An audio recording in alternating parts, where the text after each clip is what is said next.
영화. 안녕하세요 여러분. 저는 지금 부국제 5박 6일의 일정을 마치고 서울로 돌아왔습니다. 브이로그를 먼저 올리려고 했거든요. 근데 지금 뭔가 빠르게 스포 없는 상영자 후기를 말씀드리면 좋을 것 같아가지고 우선은 이번 부국제는 작년보다 퀄리티가 훨씬 높아졌다라는 인상을 많이 받았고요. 푸드트럭도 많이 오고 쓰레기존도 잘 돼 있고 되게 체계적이라는 생각이 많이 들었고요. 체감상 대중픽 영화가 굉장히 많아졌다. 그 중에서도 대부분은 넷플릭스 작품이 정말 많았고 이게 넷플릭스 작품인지도 모르고 본 작품도 덜어 있었고요. 그래서 들어가는 상영관마다 전부 매진이나 객석이 꽉 차거나 막 그랬었던 것 같고요. 그럼에도 불구하고 모두가 집중해서 보는 그 분위기. 저는 그 분위기를 너무 사랑해요. 사실 그래서 가는 것 같기도 하고 부국제 룰이 있거든요. 영화 상영 다 하고 엔딩 크레딧 올라갈 쯤에 이렇게 다 같이 박수를 칩니다.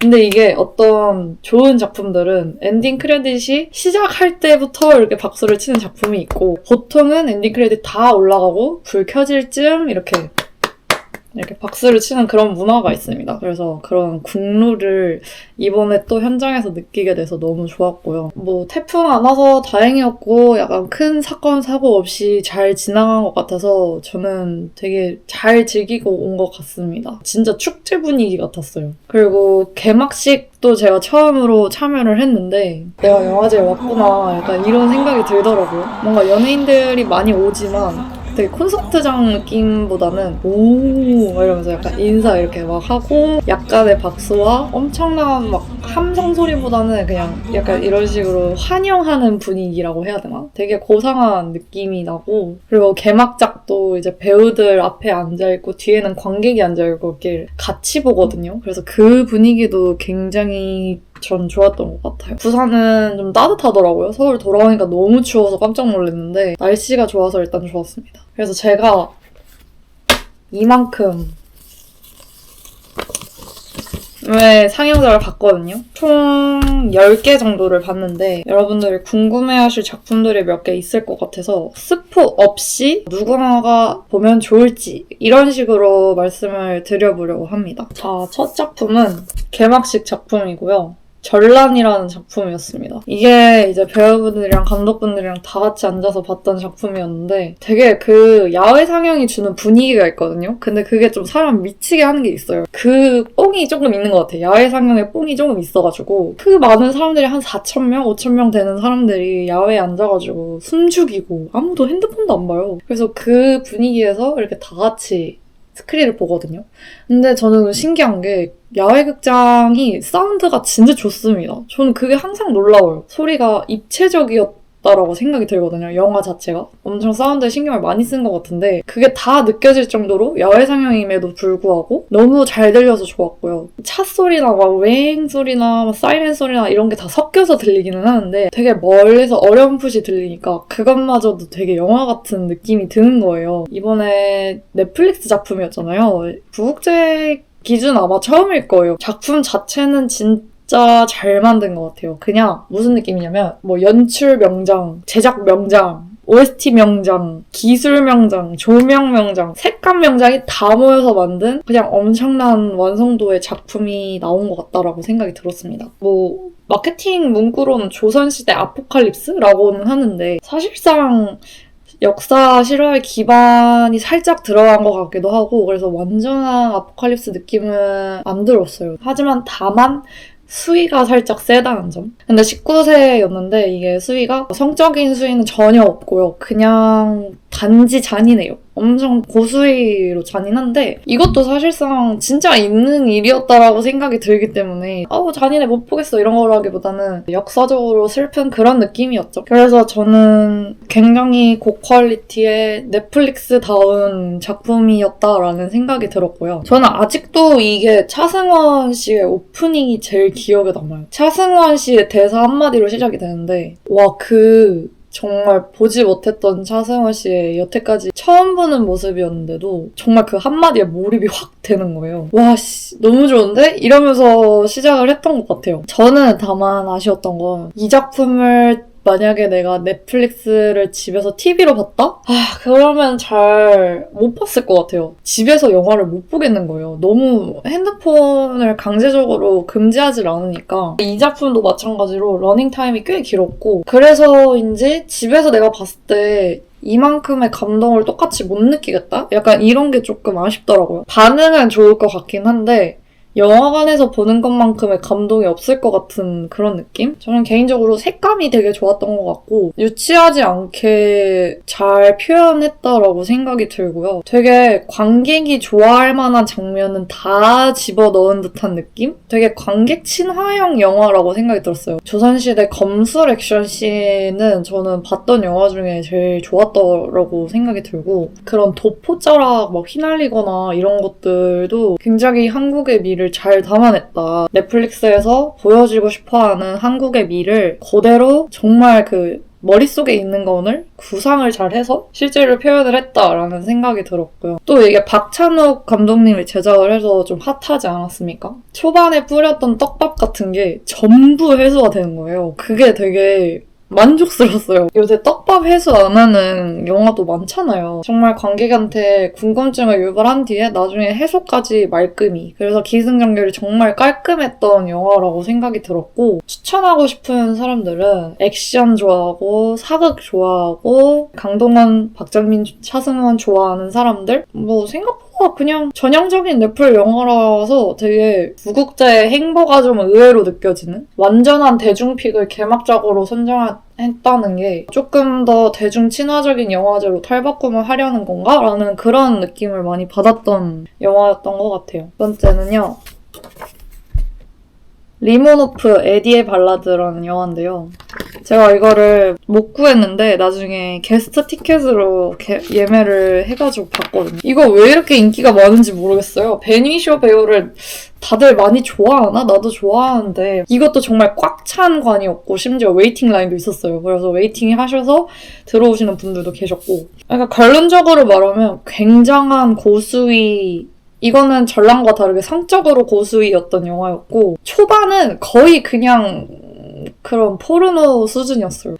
아침 12시 영화였거든요. 이거 일어나자마자 보는 영화로 약간 정신이 혼미해질 정도로 그 리모노프 뭐였지? 에드와르드 리모노프라는 작가의 20대부터 70대까지의 시절을 보여주는 이야기거든요. 그 작가의 뭐 사랑, 우정, 가족, 일 이런 게 다 녹아 있어요. 한 편의 전기? 자서전을 본 듯한 느낌이었고 중간중간에 챕터가 이렇게 있거든요. 아무래도 길다 보니까 이 시간대가. 근데 그 챕터 바뀌는 연출이 되게 독특했어요. 애니메이션 같기도 하고 약간 CG가 이전에 보지 못했던 좀 톡톡 튀는 듯한 효과를 줘가지고 그게 계속 기다려지는 장면이 있었던 것 같고요. 뭔가 이게 실화라는 게 좀 충격적일 정도로 정말 이 사람은 인생을 정말 쾌락에 빠져서 그런 식으로 그려졌단 말이에요. 굉장히 고자극적인 그런 삶을 살았구나 뭐 이렇게 생각이 들어서 전 실화 기반 영화를 좋아하거든요. 그 부분이 재밌게 다가왔던 것 같고 근데 이 작가에 대해서 제가 잘 몰라요. 근데 그래서인지 저는 첫 만남이니까 그냥 그랬구나라는 정도로 봐서 재밌었는데 나중에 리뷰를 좀 찾아보니까 해외에서도 그렇고 국내에서도 그렇고 이 작가를 좋아하는 분들한테는 되게 혹평을 받더라고요. 너무 사람을 이렇게 부정적으로 그려놨다라는 그런 평들이 대다수여가지고 그런 내용적인 부분에서는 제가 고증을 잘 했는지 아닌지 개인적으로는 잘 모르겠지만 그냥 작품성으로만 봤을 땐 전 좋았습니다. 베니쇼 배우의 그 연기도 좋았고요. 50년의 이야기였는데 굉장히 지루하지 않았던 게 좀 신기했고 지루할 틈이 없어서 졸리지도 않았던 것 같아요. 그 배우가 계속해서 늙어가는 그 모습도 실시간으로 보이기도 하고 또 엔딩 크레딧에 약간 쿠키는 아니지만 비하인드? 그 작가의 직접적인 이야기와 사진들도 나오거든요. 그래서 그 부분도 좋았던 것 같고 그래서 저처럼 인물 다큐 좋아하시는 분들은 재밌게 보실 것 같고 근데 이 팬들의 후기도 좀 궁금하네요. 저는 잘 몰라서 이렇게 호불호가 갈리실지 그것도 좀 궁금합니다. 그 다음은 스포트라이트는 나의 것이라는 작품이었고요. 이거는 친구 따라 본 건데 이게 제 부국제 첫 하늘연극장 상영작이었거든요. 그래서 굉장히 웅장한 그 3층짜리 영화관에서 그러니까 무급제에서 하늘연극장에 걸어준다? 이거는 조금 이제 띄워준다 이런 느낌이거든요. 그래서 들어갔는데 갑자기 두둠 또 넷플릭스. 또 플릭스였습니다. 그냥 넷플릭스 특유의 굉장히 가벼운 시트콤 같았어요. 소재가 약간 여배우들의 뭐 노고 뭐 이런 거를 그린다고 하길래 굉장히 무거운 영화인 줄 알았는데 들어가 보니까 시리즈였고 분위기가 굉장히 경쾌하고 밝았습니다. 뭔가 대만의 영하고 힙한 트렌디한 드라마를 그려냈다라는 느낌이 굉장히 강하게 왔어요. 캐릭터성도 굉장히 어디서 많이 본 듯한? 그런데 이제 배우들이 연기를 잘하다 보니까 그게 또 이제 계속해서 보게 되더라고요. 팬들도 많은 것 같고 GV 때 보니까 이 배우분들의 팬이 많이 오신 것 같더라고요. 굉장히 막 질문도 많이 하시고 근데 넷플릭스에서 온 작품들은 배우분들이 다 오셨더라고요. 그냥 그저 그랬다. 전 제 스타일은 아니에요. 가볍고 시간 보내기 좋고 로맨스 좋아하고 약간 톡톡 튀고 밝은 거 좋아하시는 분들한테 추천해드리고 싶은 시리즈입니다. 다음은 마지막 해녀들. 이거는 애플 TV 플러스 다큐멘터리라고 하더라고요. 근데 알고 있었는데도 불구하고 일부러 예매를 했습니다. 왜냐면 이 마지막 해녀들은 제가 저번에 상영작 읽어드림 콘텐츠를 했을 때 처음 본 작품이었는데 이 감독님이 미국계 한국인이신데 제주도 해녀 이야기를 다큐멘터리로 만든다라고 하는 게 굉장히 흥미로운 거예요. 어쩌다가 이렇게 영화를 만들게 되셨을까? 이런 소재를 가지고 그런 것도 되게 신기했고 일단 A24 배급사에서 만들었기 때문에 이건 꼭 봐야겠다라는 생각도 했었어요. 근데 그만큼 제 기대를 충족시켜줬던 좋은 작품이었어요. 이거를 만약에 애플 TV로 공개를 하면 또 영화관에서 못 보는 게 아쉬울 정도로 영상미가 좋았고요. 색감도 너무 좋았어요. 약간 앵글을 잘 쓰셔가지고 바다에서 볼 수 있는 신선한 앵글을 많이 본 게 좋았던 것 같고요. 보통 바다, 자연 이렇게 섞여 있으면 다큐가 졸렸잖아요, 어제. 근데 진짜 잠이 하나도 안 오고 이게 8시 반 영화였거든요. 진짜 졸렸을 텐데 너무 재밌게 잘 봤고 거기 나오시는 제주 해녀 할머니분들이 자연스럽게 녹아나는 거예요. 근데 보통 이렇게 일반인들 다큐가 진짜 어렵거든요. 그런 부분에서 와 정말 많은 노력을 했겠다. 많은 시간을 보냈겠다. 유대관계가 많이 쌓였구나. 이런 생각도 되게 많이 들었고 할머니마다 굉장히 그 귀여운 느낌을 주는 게 감독이 어떤 시선을 바라보고 있었는지가 느껴졌던 영화였던 것 같아요. 유네스코 관련 자연 다큐멘터리 라서 내용이 너무 좋았던 것 같고 이 시사성도 있었고요. 이 영화에서 말하고자 하는 바도 굉장히 뚜렷했고 이 영화로 인해서 조금이나마 그런 물결과 바람이 일었으면 좋겠다. 그런 영화적 영향력이 있었으면 좋겠다 하는 그런 작품이었던 것 같아요. 그리고 이 GV 때 감독님이랑 막 스태프분들이랑 해녀 할머니까지 오셨거든요. 그래서 되게 파티 같은 느낌이었어요. 서로 막 박수 쳐주고 막 잘했다 뭐 이런 비하인드가 있었다 뭐 이런 얘기를 하다가 마지막에 할머니들이 이제 선물이 있다고 하시면서 노래를 불러주셨거든요. 근데 한복을 진짜 곱게 이렇게 맞춰서 입고 오셔가지고 노래를 불러주시는데 그 분위기마저도 너무 따뜻하고 되게 좋았던? 그래서 굉장히 이게 현실이라는 게 참 슬프지만 영화 자체는 따뜻했던 작품이었던 것 같아서 많은 분들이 보셨으면 좋겠습니다. 근데 이것 때문에 애플 TV를 끊어야 하는 그런 이슈가 있기 때문에 이게 한국에서 잘 될지는 모르겠으나 이런 다큐 좋아하시는 분들한테는 진짜 강추하고 싶은 좋은 만듦새를 가지고 있는 영화였습니다. 자, 그 다음에 보고타 마지막 기회의 땅입니다. 이거는 제가 12시 반 영화였구나. 하늘연극장에서 봤습니다. 이것도 굉장히 그래서 밀어주나? 이러고 봤는데 넷플릭스 건가? 싶었거든요. 근데 또 이건 의외로 넷플릭스가 아니더라고요. 송중기 배우가 나오고 이희준 배우, 권혜요 배우가 이렇게 나오셨었습니다. 보고타라는 콜롬비아의 수도에서 살아나는 한국계 이민자의 이야기 정도라고 생각하시면 될 것 같고 제가 작년에 화란을 좀 재밌게 봤거든요. 송중기 배우의 필모가 굉장히 특이하다라고 생각이 들어서 대중성에서 예술성으로 온 듯한 그런 느낌이 들었는 거예요. 정말 자기 하고 싶은 거 하는. 그래서 화란도 비하인드가 되게 특이했거든요. 뭐 출연료 개런티 안 받고 그냥 시계 받고 출연했다 뭐 이런 식으로. 그래서 이번에 보고타 마지막 기회의 땅도 약간 그런 느낌일까 싶어서 봤는데 화란의 느낌은 전혀 아니었다. 그러니까 예술 영화가 아니고 정말 정말 상업 영화였어요. 여기서도 좀 의아했죠. 이제 하늘연극장에서 완전 상업 영화를 틀어주는구나 그런 느낌이 굉장히 강하게 들었고 처음부터 끝까지 굉장히 친절한 영화였습니다. 나레이션이 정말 많이 나오고요. 엄청 설명을 해주는 그런 친절한 영화였고 다 보고 나니까 수리남이 떠오르더라고요. 그래서 넷플릭스 수리남을 보신 분들이라면 비슷한 소재로 잘 재밌게 보실 수 있겠다. 하지만 수리남보다는 살짝 순한 맛? 그랬던 것 같아요. 딱히 잔인한 장면도 별로 기억이 안 나고 그냥 그 보고타라는 곳의 로케이션의 특별한 느낌, 분위기? 그런 거 볼 거리는 굉장히 많았던 것 같아요. 다음 영화는요? 어느 파리 택배기사의 48시간입니다. 소픽입니다. 제 픽이에요. 이번 영화제에서 재밌게 봤던 것 중에 하나인데 이거 진짜 티켓팅하기 너무 빡셌고요. 저는 왜 봤냐면 그냥 이 제목이 주는 분위기가 좋았거든요. 이거 약간 브이로그 느낌? 다큐멘터리 느낌이겠다. 시놉시스를 찾아봤는데 아니나 다를까 그런 다큐가 맞았고 그래서 이거 꼭 봐야겠다 싶어서 봤습니다.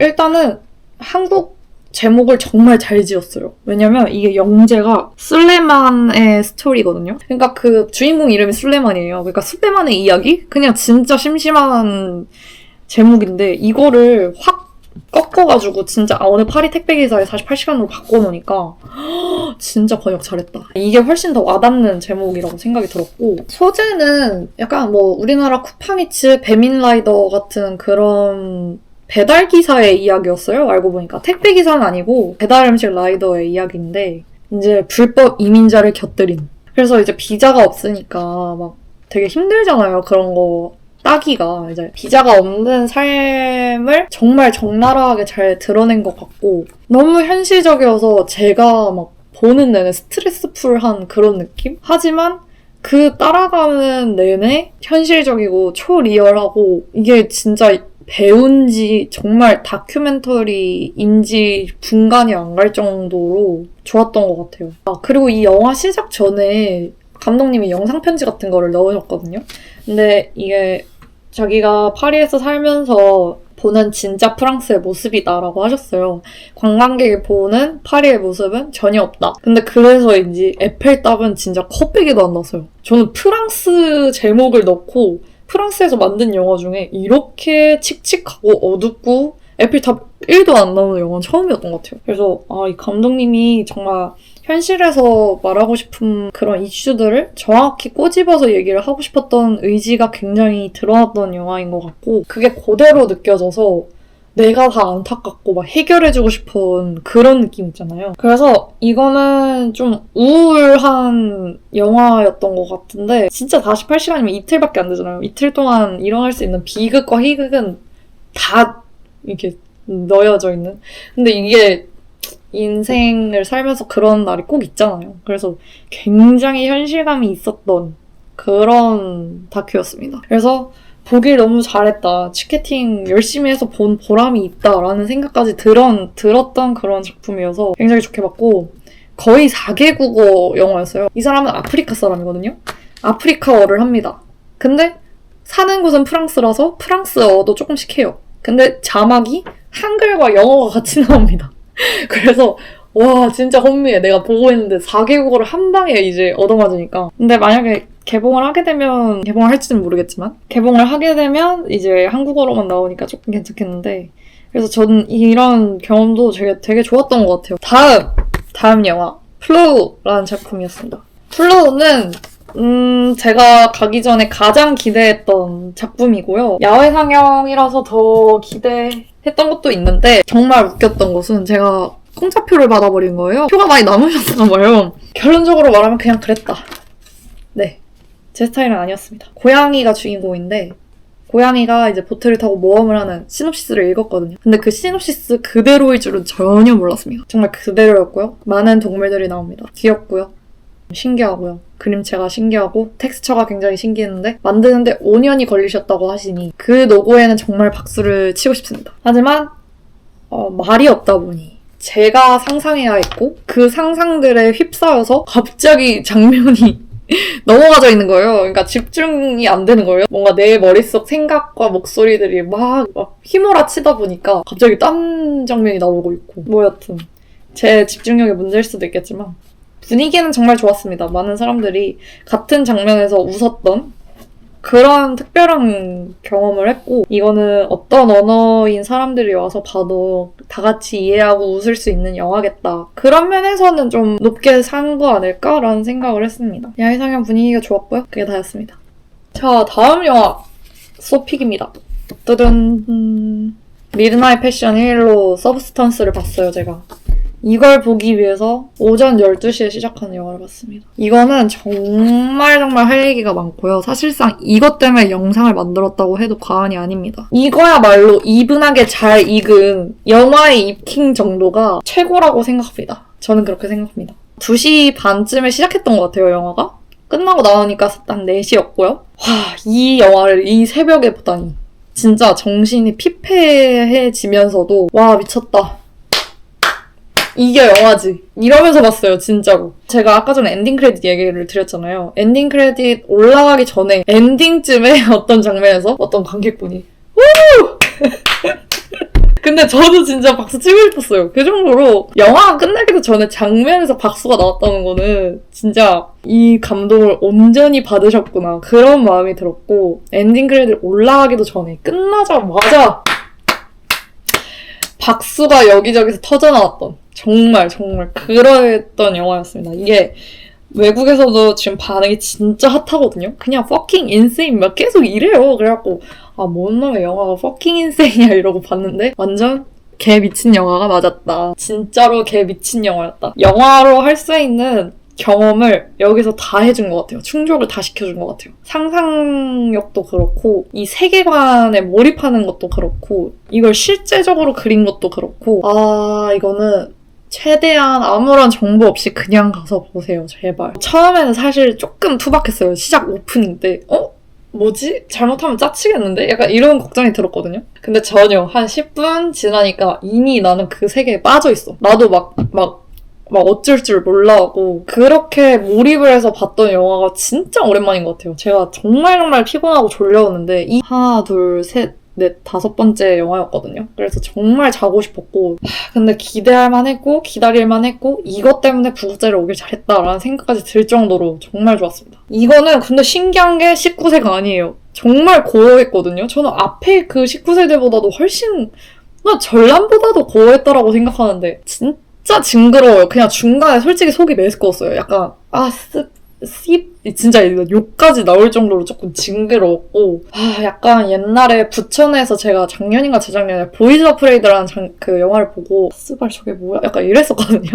근데 그 정도까지는 아니에요. 왜냐면 보이즈 어프레이드는 제가 별로 좋아하진 않았는데 서브스턴스는 보고 나서 너무 좋았거든요. 왜냐면 주는 메시지가 너무 강력하고 그게 와닿았고 한 번쯤은 생각해볼 수 있는 그런 소재라고 생각을 해서 너무 좋았습니다. 근데 이게 페미니즘 영화라고 많이 알려져 있잖아요. 지금까지의 페미니즘 영화를 보면 굉장히 망작이 많았죠. 바비도 그랬고 그러니까 페미니즘 영화라고 대놓고 광고를 하면서 잘된 영화가 많이 없다라고 생각을 하는데 이거는 페미니즘이라고 생각이 들지 않을 정도로 이게 왜 페미니즘 영화지? 라는 생각을 저는 나중에 들었거든요. 사실상 이거는 그러니까 여성의 문제를 다루기는 했지만 남성도 대입하면은 어떻게 보면 다 이해할 수 있겠다.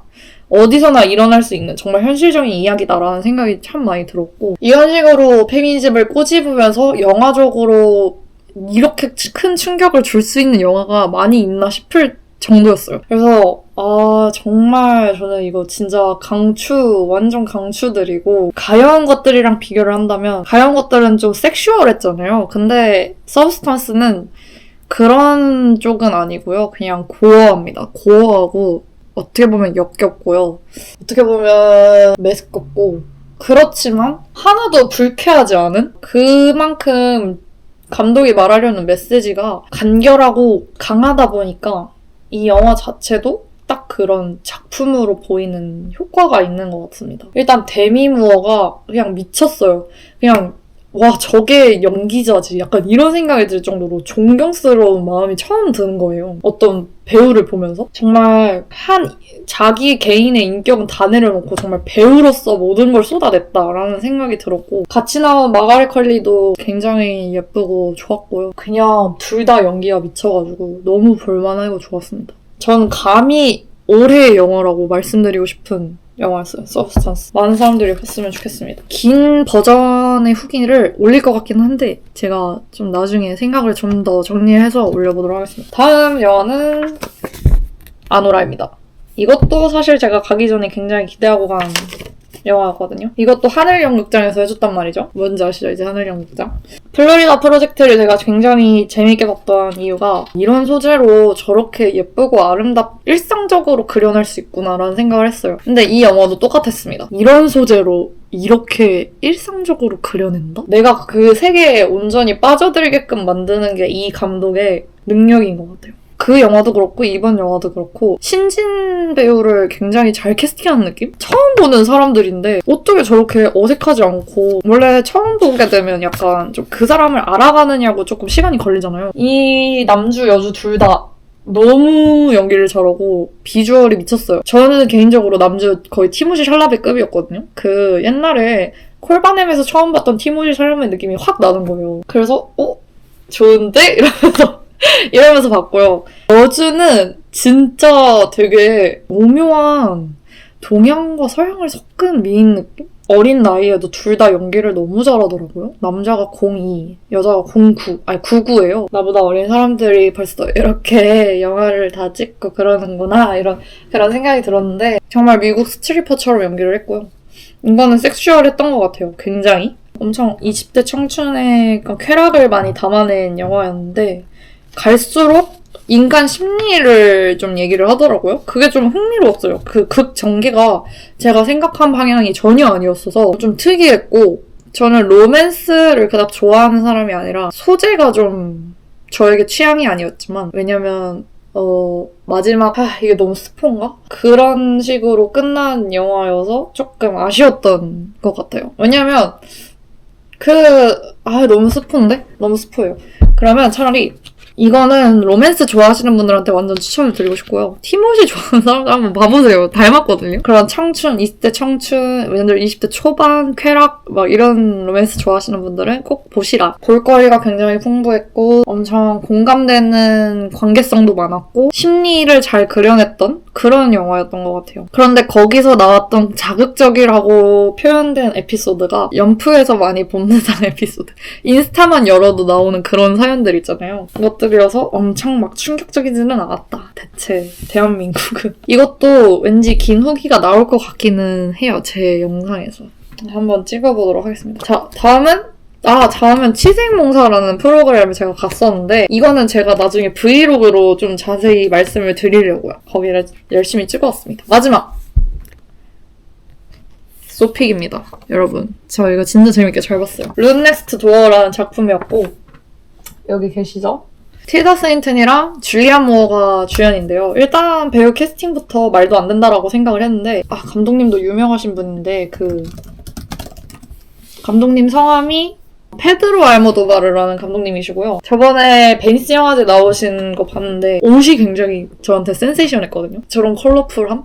근데 그 사진 그대로였다. 영화에서도 이 감독님의 색감이나 뭔가 패션 철학이 되게 묻어나는? 그래서 특이한 볼거리가 있었던 것 같아요. 처음부터 끝까지 이 두 분의 옷이 계속 바뀌거든요. 근데 그 패션이 너무나도 흥미로웠고 엄청 가지고 있는 의미도 되게 뚜렷해 보였는데 아직까지는 약간 모호하지만 제 생각엔 뭔가 신호등같이 빨간색과 초록색이 대비되는 그런 느낌이 있었거든요. 그래서 그런 거에 유념해서 의미를 찾아보시는 것도 굉장히 재밌을 것 같고요. 둘의 연기는 말해 뭐해. 어떻게 보면 무거운 주제를 이렇게 유쾌하게 그려낼 수 있구나라는 생각에 감탄했던 영화였고 제가 여태까지 봤던 영화들이 전부 자극적이고 우울하거나 이랬던 영화인데 이 영화는 굉장히 마음이 따뜻해지는 희한한 경험을 했고요. 분명히 슬픈 내용인데 유쾌했고 마음이 따뜻해지는 그런 신선한 경험을 했던 것 같습니다. 제가 이걸 보고 집에 오니까 밤 12시가 된 거예요, 서울에 오니까. 근데 전혀 후회 없었습니다. 이걸 보고 오길 너무 잘했다라는 생각이 들 정도로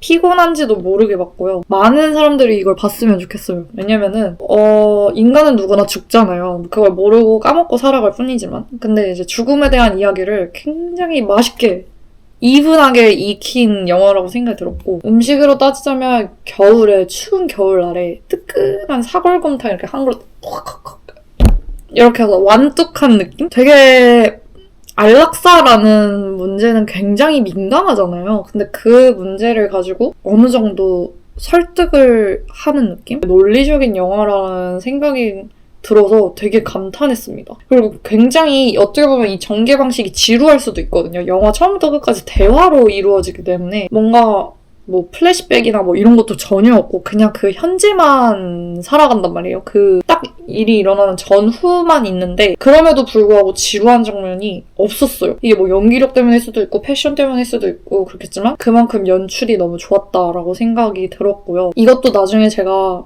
긴 후기 영상을 남기려고 해요. 지금은 너무 스포가 될 것 같아서 말을 아끼지만 제가 진짜 이거를 보고 계속 울컥하는 거예요. 근데 신기한 거는 이 감독님이 전혀 우리를 울리려는 생각이 없어. 그러니까 막 어떤 영화 보면 울어! 이 지금이야! 막 약간 이런 타이밍 있잖아요. 막 OST 깔아주고 막 바이올린 소리 나오면 막 흑흑흑 이런 느낌인데 이거는 그런 게 아니야. 그냥 정말 내 주변에도 일어날 수 있는 일상이고 누구나 느낄 수 있는 감정인데 막 자꾸 울컥울컥 하면서 눈물이 날 것 같은 거예요. 근데 하지만 울리지 않았기 때문에 눈물은 났지 않았지만 그럼에도 슬픈 마음과 동시에 여러 가지 감정이 복합적으로 확 드는 그런 영화적 경험을 해서 너무 좋았습니다. 제가 원하는 영화적 경험이 바로 이런 거예요. 그래서 되게 고수익 고자극이 많은 이 시대에 정말 보물 같은 영화였다라고 말씀을 드리고 싶고요. 일단은 간단한 노스포 후기는 여기까지 하고 제가 긴 버전의 영화 후기는 몇 개만 따로 올릴 거고요.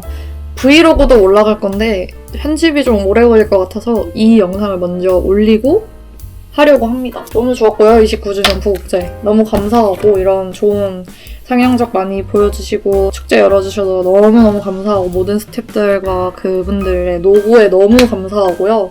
내년에 30주년은 더 기대해서 꼭 참여하도록 하겠습니다.